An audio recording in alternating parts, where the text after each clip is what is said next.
You're brought up with certain expectations, but you'd, grow up, meet lovely girl, get married, have children, and live happily ever after. And the idea of being gay and attracted to other men just ran juxtaposed. It was just like head on against that. Yeah.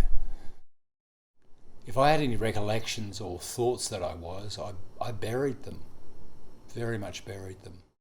I first came out, it was agonising. It was almost like I was throwing away, I felt at that time, throwing away everything I knew, and this new life, what is this all going to be about?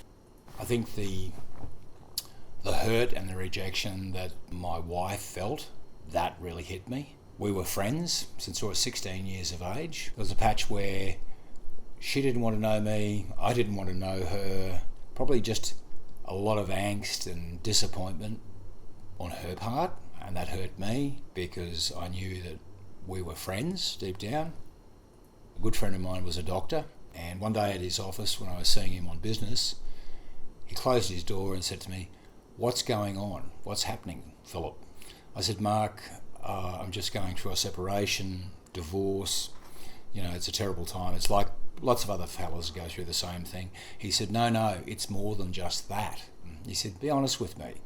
And I ended up crying in front of him in his office, and he sort of, really helped me. He reached out and he put his hand on my shoulder and he said to me, "You're not alone, my friend," and he told me his story. He was actually involved with a group called Gay Dads, which was actually a support group for men who were coming out who so happened to be married and had children. They were fathers, gay dads. It was started by a group of guys who'd experienced exactly the loneliness that I was going through. I made friends, I met supportive people. But I got to a point where I didn't want to lie. I didn't want to lie to myself, and more importantly, I didn't want to lie to those that loved me and I loved. I didn't want to wake up one day and, an elderly man who'd basically lived a veneer. Yeah. I met Gary some 6 years ago at a hotel called the Sportsman's Hotel in the city. We got to know one another, it turned out that he'd been married, and he had his 2 adult daughters, and here we are 6 years later, and his 2 daughters, Jasmine and Jessica, have become sisters, friends of both Margot and Prue, my daughters. Did you know it was love at first sight? Second sight. Not first. Oh, it was lust at first sight. It was lust at first sight. The second sight, because it was the next night. We went out. Yes, back to Sporties, of all places. There was a Bears night on, so we went there, and we haven't been separated since. He's a family man, like myself. He strives for excellence, which can be a bit of a pain sometimes, but he also pushes me to be a better person too, so yeah. And he's gorgeous.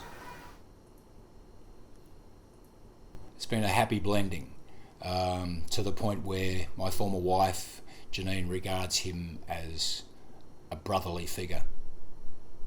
Yeah. Since the legalisation of same-sex marriage, that's been a liberation of thinking. It enabled Gary and I to marry in February, because I refused to marry until that law was passed. I was not going to travel halfway across the world to get married. I was going to wait for that to happen in my country. I think that we're in a much better world. Somebody who's not out, seek advice, get counselling.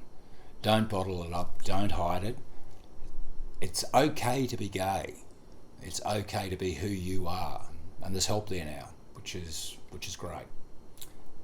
Be who you are, be happy, love those around you. I accept who I am. I'm a gay man. At the end of the world, we're all just human.